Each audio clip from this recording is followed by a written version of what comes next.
Pregnant सास।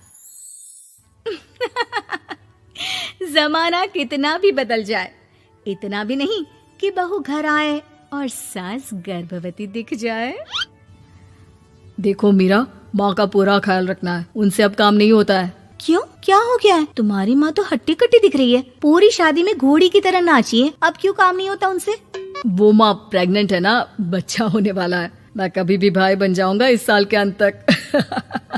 क्या बोल रहे हो? वो सर पर हाथ रखकर बैठ जाती है। यार पहले क्यों नहीं बताया? कैसा मजाक है ये? झूठ बोल रहे हो ना? हाँ, झूठ बोल रहे हो ना? तभी ससुर की आवाज आती है। बहू, पानी गरम कर दे, तेरी सास को दवाई देनी है। समय पर दवाई ना दी तो परेशानी हो जाएगी। और हाँ, जरा काजू पीस कर दूध में मिलाकर ले आना। तेरी सास खुद से तो अपनी संभाल करेगी नहीं। हे भगवान, ये मैं क्या सुन रही हूँ? ये ससुर जी को क्या हो गया है? मैं क्या सोच कर आई थी? हाय रे, मैं तो किसी को मुंह भी नहीं दिखा पाऊंगी। अब ये रोना धोना बाद में करना, पहले गर्म पानी कर दो, माँ को दवाई देनी होगी। और हाँ, रात को माँ के पैरों में तेल लगा देना। बहू को गुस्सा आ जाता है, वो बड़बड़ करती किचन में जाती है जहाँ उसका ससुर खड़ा होता है। एक बड़ी जिम्मेदारी है हम सब के सर ऊपर। इस उम्र में माँ बनना खतरे से खाली नहीं होता। हाँ हाँ पता है, तो क्यों बन गई माँ? अरे खतरे से कम नहीं है तो क्या जरूरत थी लल्ला पैदा करने की? कैसी बात कर रही हो बहू? क्या तुम खुश नहीं कि घर में एक नया मेहमान आएगा, छोटे छोटे पैरों से पूरे घर में घूमेगा? पिताजी, ये हाथ जोड़े आपके, आप यहाँ से जाओ। ये शायरी बाद में बताना, अभी मैं पानी गरम करके थर्मस में दे देती हूँ। सारा दिन पिलाते रहो गरम पानी। और हाँ, ये बच्ची की बात बार बार मुझसे कोई नहीं करेगा। बहू का पारा अब चढ़ा ही रहता था। वो काम तो सारा करती, लेकिन किलस किलस कर। मीरा सारे काम से फुर्सत पाकर बैठी होती है कि माँ का फोन आ जाता है। बेटा, बहुत बड़ी जिम्मेदारी है तेरे सर पर, अच्छे से निभाना। ससुराल में हर किसी को खुश रखना वैसे तो मुश्किल है, लेकिन भगवान ही हिम्मत देता है बहू को हर कुछ सहकर सबको खुश रखने की। क्या बड़बड़ किए जा रही हो माँ? जानती भी हो कि यहाँ क्या चल रहा है? मेरी सास, अरे तेरी सास तो देवी है देवी। कितने खुश हो रहे थे सारे तेरी सूरत देख देख कर। पता नहीं जैसे बहू नहीं कोई मन मांगी मुराद मिल गई हो उन लोगों को। अरे बात तो पूरी सुनो। मन मांगी मुराद तो पूरी हुई है। अरे मेरी सास को बच्चा होने वाला है, प्रेग्नेंट है वो। क्या बकवास कर रही है मीरा? ये बात किसी को कहना मत। मुझे तो बता दिया, लेकिन अब अपनी जबान सिल ले। कहाँ है तेरी सास? बात तो करा मेरी। पूछू जरा, पोता पोती खिलाने की उम्र में खुद का बच्चा खिलाने का शौक कहाँ से आ गया? और आया भी तो बताना तो चाहिए था। अब क्या नाक कटाने के लिए हम लोगों से रिश्ता जोड़ा है?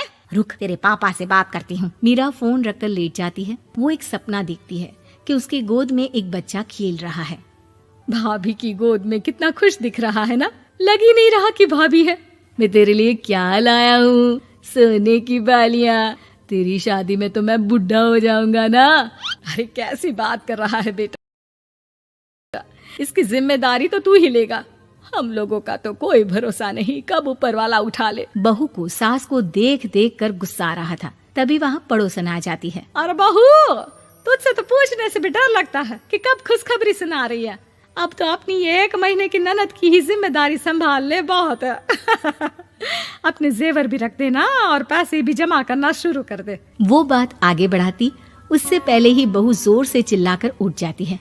नहीं नहीं नहीं नहीं, मैं अपने जेवर किसी को नहीं दूंगी। अरे कौन ले रहा है तुम्हारे जेवर?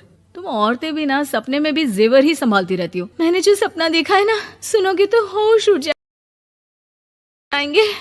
अच्छा, तुम अपना सपना बाद में बताना, पहले मेरा सुनो। कल मैंने इतना अच्छा सपना देखा, इतना अच्छा सपना देखा कि अगर वो पूरा हो जाता है ना तो मैं तुम्हारे लिए रानी हार बनवा दूंगा। बहू अब सारे गम भूलकर पति का सपना सुनने में लग जाती है। अरे क्या सपना था बताइए ना, बोलिए भी तो, क्या सपना है? मैं पूरा कर दूंगी अगर बात रानी हार की है तो। बोलिए बोलिए। मैंने रात को सपना देखा कि माँ को बेटी हुई है और मुझे बहन। सच्ची, इस घर में बेटी हो जाए तो मैं तो झूम ही उठूं। मीरा का मुंह बन जाता है, वो चुप हो जाती है और सपने की बात याद करती है कि बेटी हुई तो उसे ही अपने गहने उसे देने होंगे। फिर तो रानी हार की जरूरत पड़ेगी ही। भाई लड़की बड़ी होगी, उसकी शादी होगी तो जेवर तो चढ़ाने ही होंगे ना, कहाँ से आएंगे वो? कितने समझदार हो तुम मीरा। मैंने भी यही सोचकर तुम्हारे लिए रानी हार लेने का सोचा था। अरे फूटी किस्मत मेरी जो ऐसा परिवार मिला। मेरे पापा की तो मैं अभी क्लास लगाती हूँ, जो सब जानते हुए भी ऐसे परिवार में मेरी शादी कर दी। बहू पिता को फोन लगाने ही वाली होती है कि ससुर की फिर से आवाज आती है, बहू गर्म पानी ले आ जल्दी, थर्मस में खत्म हो गया है। बाद में खबर लेती हूँ मैं पापा की, पहले सास को गर्म पानी दिया हूँ। बहू अभी किचन में काम कर ही रही थी कि मीरा के मम्मी पापा आ जाते हैं। वो हाथ में ढेर सारे फल लेकर आते हैं। मीरा के पिता मीरा के ससुर से कहते हैं, लीजिए भाई साहब, ये फल रखिए, बहन जी को खिला दीजिएगा। वैसे कैसी है उनकी तबीयत? बस पता तो है आपको, ऐसे वक्त में जो होता है बस वही सब। मुझे तो सुनकर बहुत गुस्सा आया था, लेकिन चलिए, भाग्य में जो है लिखा उसे कौन टाल सकता है। डॉक्टर को दिखाए? हाँ हाँ, बस डॉक्टर आने ही वाला है। अच्छा हुआ आप लोग भी आ गए। उतने में एक सुंदर सी लेडी डॉक्टर आती है। पेशेंट कौन है आप? अरे नहीं जी, मैं तो बहू हूँ इस घर की। मैं तो अभी सोच भी नहीं सकती पोता या पोती के बारे में। अभी तो मेरी सास ही। अरे चुप हो जाना, देख तो ले, डॉक्टर है ये, किसी के भी सामने गुस्सा फोड़ देती है। डॉक्टर कमरे में जाती है और थोड़ी देर बाद बाहर आ जाती है। पीछे से सास भी निकल आती है। हे भगवान, इतना दुख तो किसी को भी ना दे जितना मुझे दिया है। देखिए बहन जी, आप लोगों को तो ये सोचना भी नहीं चाहिए था। वही तो मैं भी कह रही थी कि आप लोगों के लिए तो सोचना भी गुनाह है, लेकिन अब पछताए होत क्या जब चिड़िया चुग गई खेत। डॉक्टर वहाँ से चली जाती है। मैं माँ नहीं बन सकती, मैं प्रेग्नेंट भी नहीं हूँ। ये कैसे? तुम तो बोल रही थी कि अरे वो गैस का दर्द था और पेट भी गैस से फूल रहा था। डॉक्टर ने चूर्ण दे दिया है, गर्म पानी से फांकना है। मैं अभी लाती हूँ गर्म पानी। अरे मैं तो गीजर ही लगा देती हूँ। हाय रे, खुशी के मारे पागल ना हो जाओ।